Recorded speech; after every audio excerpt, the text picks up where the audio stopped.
നമസ്കാരം. Tata safari 1,50,000 kilometre ഓടിയതിൻ്റെ major സർവീസിൻ്റെ ഒരു കോസ്റ്റാണ് എത്രയാണ് വന്നതെന്നുള്ള കാര്യം ഷോറൂമിൽ നിന്ന് കണ്ണൂർ KVR ടാറ്റയെന്നാണ് ചെയ്തിട്ടുള്ളത്.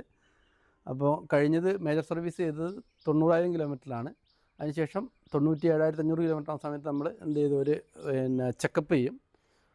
ഓരോ 7,500 കിലോമീറ്റർ കൂടുന്ന സമയത്തും അല്ലെങ്കിൽ 6 മാസം ഏതാണ് ആദ്യം വരുന്നത് അതിനനുസരിച്ചുള്ള ഒരു ചെറിയ ചെക്കപ്പും ചെയ്യും.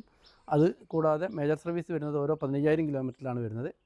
അപ്പോൾ അതിന് ഈ പ്രാവശ്യം എന്ത് ചിലവ് വന്നു എന്നുള്ളതിനെ പറ്റിയിട്ടുള്ള ഒരു ഡീറ്റെയിൽസാണ് ആയിട്ടുള്ളൊരു വീഡിയോ ആണ് ചെയ്യുന്നത്. അപ്പോൾ ഇതിൽ ഏറ്റവും കൂടുതലൊരു എമൗണ്ട് വന്നിട്ടുള്ളത് ഇതിൻ്റെ എന്താ പറയുന്നത് സർവീസിൻ്റെ ചാർജാണ് വന്നിട്ടുള്ളത്. അത് അറിയാം, എല്ലാവർക്കും അറിയുന്ന പോലെ തന്നെ 15,000, 30,000, 45,000, 60,000 കഴിഞ്ഞിട്ട് പിന്നെ 75,000, 90,000 കിലോമീറ്റർ, അത് കഴിഞ്ഞിട്ട് ആ സമയത്ത് 1,05,000 കിലോമീറ്ററിൻ്റെ വന്നിട്ടുള്ള സർവീസിൻ്റെ ചാർജ് വന്നിട്ടുള്ളത്, അതായത് ലേബർ ചാർജ് വന്നിട്ടുള്ളത് 4,672 രൂപ 80 പൈസയാണ്. അപ്പോൾ ബാക്കിയുള്ളത് എന്തെല്ലാം വന്നുള്ളതായിരുന്നു നമുക്ക് നോക്കാം. എൻ്റെ പേര് വിനോദ് എന്നാണ്. ഞാൻ കണ്ണൂർ മട്ടന്നൂരാണ് സ്വദേശം. കഴിഞ്ഞ ഒരു 5 വർഷം തികഞ്ഞു ഈ വണ്ടി എടുത്തിട്ട്. കൃത്യമായിട്ട് 5 വർഷം തികഞ്ഞു. 5 വർഷം കൊണ്ട് വണ്ടി നല്ല പെർഫോമൻസ് തരുന്ന വണ്ടിയാണ്. ഞാനിപ്പോൾ കാശ്മീരിൽ പോയിട്ട് വന്നതേ ഉള്ളൂ. അപ്പോൾ അതിന് ശേഷമാണ് ഞാൻ സർവീസിലേക്ക് വണ്ടി കയറ്റിയത്. അപ്പോൾ അതിന് വന്നുള്ള ചിലവ്, ഫസ്റ്റ് തന്നെ ഇതിൻ്റെ ഓയിലിൻ്റെ ചിലവ് വന്നുള്ളത് എത്ര 2,893 രൂപ 54 പൈസയാണ്. ഞാൻ പറയുന്ന പൈസ GST എല്ലാം ചേർത്തുള്ള പൈസയാണ് പറയുന്നത്. അപ്പോൾ 2,893 രൂപ 54 പൈസ അതിൻ്റെ ഓയിലിനും വന്നിട്ടുണ്ട്. അതുപോലെ തന്നെ സർവീസ് സാഷ കിറ്റ് എന്ന് പറഞ്ഞിട്ടൊരു ഇതുണ്ട്. അത് അതിന് വന്നിട്ടുള്ളത് 3,228 രൂപ 30 പൈസയാണ്. പിന്നെ നമ്മൾ ഇത് ഗ്ലാസ് ക്ലീൻ ചെയ്യുന്ന ഗ്ലാസ് ക്ലീനറല്ലേ, അതിൻ്റെ വന്നിട്ടുള്ളത് 2 അവർ പൊട്ടിച്ച് വെച്ചിട്ടുണ്ട്. അതിന് 80 രൂപയാണ് വന്നിട്ടുള്ളത്. അതുപോലെ തന്നെ സീറ്റ് പ്രൊട്ടക്റ്റ് കവർ, അത് എന്തായാലും വർക്ക്ഷോപ്പിലേക്ക് കയറ്റുന്ന സമയത്ത് നമ്മുടെ സീറ്റ് ഡാമേജ് ആവാതിരിക്കാൻ വേണ്ടിയിട്ട് അവർ ചെയ്യുന്നതാണ്. അതിനൊരു കവർ ഇടും. അതിന് വന്നിട്ടുള്ളത് 55 രൂപയാണ്. എത്ര എണ്ണമാണ് അതിൻ്റെ ക്വാണ്ടിറ്റി, എത്ര ഒരെണ്ണമാണ് ഇട്ടുള്ളത്. ഓക്കെ, അത് 55 രൂപയാണ്. പിന്നെ സീലിംഗ് ഗ്യാസ്കിറ്റ് ഡ്രൈൻ പ്ലഗ് എന്ന് പറഞ്ഞിട്ട്, സീലിംഗ് ഗ്യാസ്കിറ്റ് ഡ്രൈൻ പ്ലഗ് എന്ന് പറഞ്ഞിട്ടുള്ളൊരു സാധനം, അതിൻ്റെ എന്താ സാധനം എനിക്കറിയില്ല, പക്ഷേ 234 രൂപയാണ് അതിന് ചാർജ് വന്നിട്ടുള്ളത്. അതോടൊപ്പം തന്നെ പ്ലഗ് ഡ്രൈൻ H5, അതിന് 704 രൂപ വന്നിട്ടുണ്ട്. അതുപോലെ തന്നെ ഡഫ് 1,440 രൂപയാണ്. അത് 10 ലിറ്ററാണ്. പക്ഷേ ഡഫിൻ്റെ എൻ്റെ ഒരു പേഴ്സണൽ അഭിപ്രായത്തിൽ അത് സർവീസിൽ നമ്മൾ കൂട്ടേണ്ട ഒരു സംഭവമല്ല. കാരണം ഡഫ് തീരുന്നതിനനുസരിച്ച് നമ്മൾ ഡീസൽ ഫില്ല് ചെയ്യുന്ന പോലെ നിറയ്ക്കേണ്ട ഒരു സാധനമാണ്. കാരണം ഒരു 15 ലിറ്ററാണ് ഡഫിൻ്റെ കപ്പാസിറ്റി വരുന്നത്. നിങ്ങൾക്കറിയാലോ, BS6 വണ്ടികൾക്ക് ഇപ്പോൾ ഡഫില്ലാതെ നമുക്ക് വണ്ടി ഓടിക്കാൻ പറ്റില്ല. അപ്പം അത് 7,500 കിലോമീറ്റർ സമയത്ത് ഒരു 15 ലിറ്ററും കൊണ്ട് 7,500 കിലോമീറ്റർ നമുക്ക് ആവറേജ് കിട്ടും. അപ്പം അത് 1,440 രൂപയാണ് GST അടക്കം വന്നുള്ളത്. പക്ഷേ അത് ഇതിൻ്റെ കൂടെ കൂടാൻ പറ്റില്ല. എന്നാലും ഞാനത് ജസ്റ്റ് ഒന്ന് ആ ബില്ലിൽ വന്നുകൊണ്ടെന്ന് പറഞ്ഞു എന്ന് മാത്രം. എന്നിട്ട് നമുക്ക് ലാസ്റ്റ് ഒന്ന് കുറച്ച് നോക്കാൻ വേണമെങ്കിൽ. ഓക്കെ.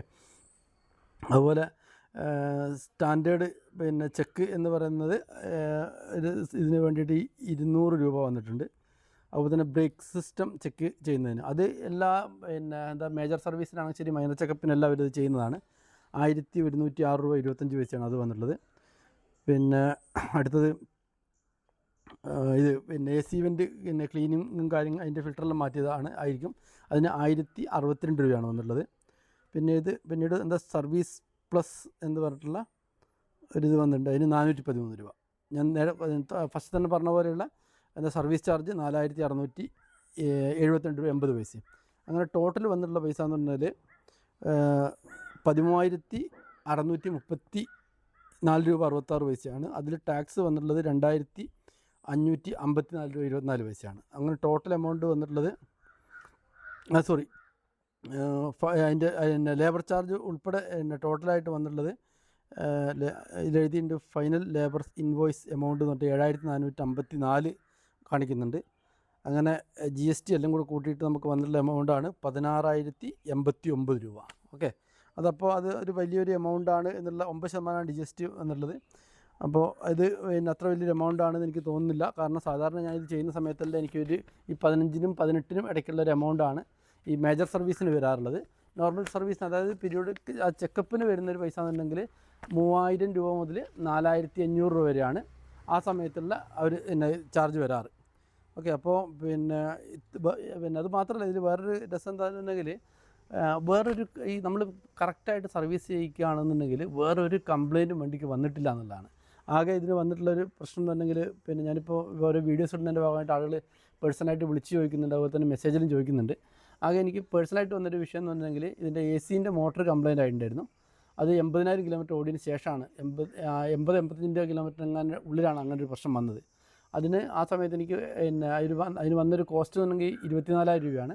പക്ഷേ എനിക്ക് അത്രയും പൈസ കൊടുക്കേണ്ടി വന്നില്ല. വേറൊന്നല്ല, അതിന് ഞാൻ എക്സ്റ്റൻഡ് വാറണ്ടി എടുത്തിട്ടുണ്ടായിരുന്നു. അപ്പോൾ അത് എക്സ്റ്റൻഡ് വാറണ്ടിയിൽ അതങ്ങ് കഴിഞ്ഞ് കിട്ടി. അപ്പോൾ അതുകൊണ്ട് അത് ഒരു ചിലവായിട്ട് നമുക്ക് കണക്ക് കൂട്ടാൻ പറ്റില്ല. പിന്നെ ഞാനീ പറഞ്ഞ 16,089 രൂപയിൽ നിന്ന് നമുക്ക് ഈ ഡഫിൻ്റെ പൈസ ഒരു 1,440 രൂപ എന്തായാലും ഒന്ന് കുറയ്ക്കണം.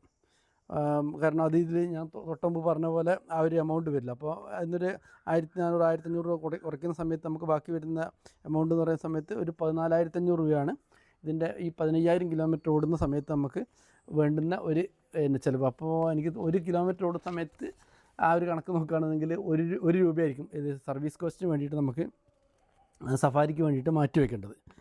അപ്പോൾ ഇതാണ് ഇപ്പോൾ ഈ 15,000 കിലോമീറ്റർ ഓടിയതിൻ്റെ 1,05,000 കിലോമീറ്റർ ഓടിയതിൻ്റെ ഒരു പിന്നെ സർവീസ് കോസ്റ്റ് വന്നിട്ടുള്ളത്. പക്ഷേ ഇതിൻ്റെ കൂടെ ഒരു 10-700 രൂപയും കൂടി എക്സ്ട്രാ വരാനുള്ള ചാൻസ് ഉണ്ടായിരുന്നു. 700-800 രൂപ. അത് വേറെ ഒന്നുമല്ല, ഞാൻ എയർ ഫിൽറ്റർ മാറ്റേണ്ടി വന്നു.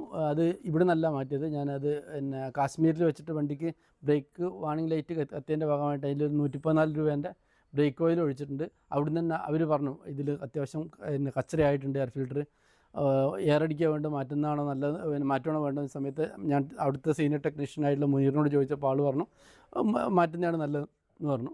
അപ്പോൾ പിന്നെ ഞാൻ പറഞ്ഞു മാറ്റിക്കോളാൻ പറഞ്ഞു. അപ്പോൾ അതിനകത്ത് 600 ചില്ലാൻ രൂപ എങ്ങനെ തോന്നുന്നു. അങ്ങനെ ഞാൻ മാക്സിമം പോയിട്ടുണ്ടെങ്കിൽ ഒരു 10-800 രൂപയും കൂടി ഇതിൽ കുറയാണ്ടായിരുന്ന കാരണം അതാണ്. അപ്പോൾ അങ്ങനെ നോക്കുകയാണെന്ന് ശരി എന്താണ് വലിയ കുഴപ്പമില്ലാത്ത രീതിയിലുള്ള ഒരു കണ്ടീഷനാണ് ഇതേവരെ 1,00,000 മേലെ 1,05,000 കിലോമീറ്റർ ഓടിയിട്ടുള്ള ഈ ടാറ്റ സഫാരി എനിക്ക് പിന്നെ ഇന്നും കൊണ്ടുള്ള ഒരു റിസൾട്ട് എനിക്ക് പറയാനുള്ളത്. ഓക്കെ, നമസ്കാരം.